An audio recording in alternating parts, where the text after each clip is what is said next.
Hi everyone and welcome back to the channel. I hope you all are doing good. In my last video, I discussed the topic Ethical Code of Conduct for Managers. We discussed total 5 points. Today we will discuss the further points.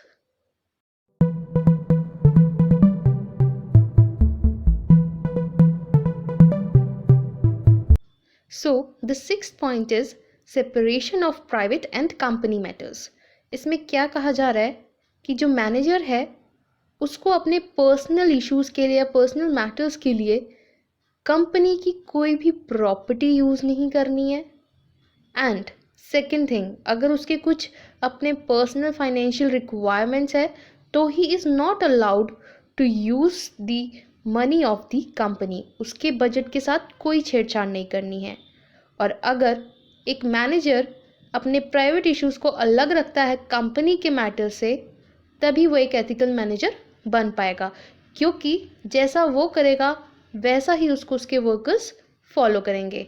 तो उसे ये ध्यान में रखना है कि उसके private issues are not to be mixed with the company के matters. Now the seventh point is very clear in itself. It says transparent management of information and accounting. इसमें कहा जाता है कि मैनेजर को रिकॉर्ड्स मेंटेन करने हैं, proper information देनी है which is accurate and transparent. और अगर थर्ड पार्टी कोई भी डिस्क्लोजर का मांग करती है आपकी कंपनी से कि आपकी कैसी परफॉर्मेंस चल रही है, तो उसमें किसी भी तरह की मैनिपुलेशन नहीं होनी चाहिए। विद प्रॉपर प्रोसीजर्स जो है आप उस पार्टी को अपनी इंफॉर्मेशन प्रोवाइड करोगे। There should be totally transparency in your work, तभी आप एक एथिकल मैनेजर बन पाओगे। Eighth point is fair treatment. यहाँ पे मैनेजर्स को अपने वर्कर्स की एबिलिटीज़ एंड क्वालिटीज़ को पहचानना है और उनके अच्छे काम को कंपनी के आगे लेके आना है। उनकी अचीवमेंट्स को, परफॉर्मेंसेस को पहचानना है और रिस्पेक्ट करना है, ना कि वो डिस्क्रिमिनेट करे एक वर्कर को based on their gender, academic background, age, religion, या फिर वो कहाँ से आते हैं या उनकी क्या फिजिकल डिसेबिलिटी है। इन सब पे उसको एक वर्कर को जज नहीं करना, बल्कि उसकी क्वालिटीज़ एंड एबिलिटीज़ को प्राउड फील करवाना है in front of the company.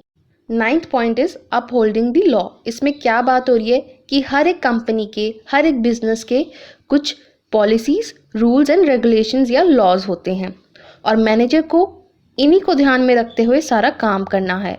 उसकी नंबर 1 प्रेफरेंस होनी चाहिए कि वो जो भी एक्टिविटी परफॉर्म कर रहा है should be within the policies, laws and rules and regulations of the company.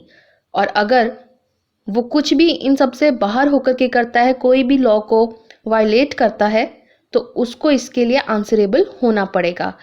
फिर तो यही मतलब हुआ ना कि जो मैनेजर है वो एक अनएथिकल बिहेवियर कर रहा है।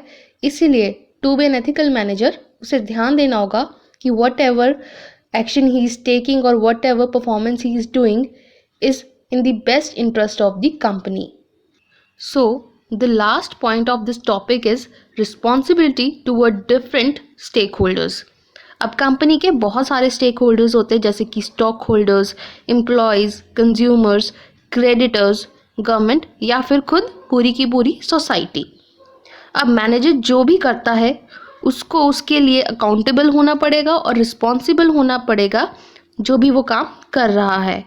और उसे जो भी डिसीजन लेने हैं वो ध्यान में रखना है कि वो उसके स्टेक होल्डर्स के इंटरेस्ट में हो।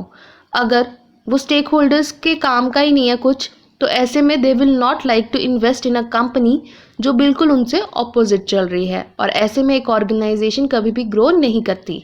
तो इसीलिए एक एथिकल मैनेजर होने के लिए उन्हें ये भी ध्यान रखना होगा कि उनके स्टेक होल्डर्स के इंटरेस्ट में हो रहा है जो भी काम हो रहा है। That's all for today's video. We will meet in our next video.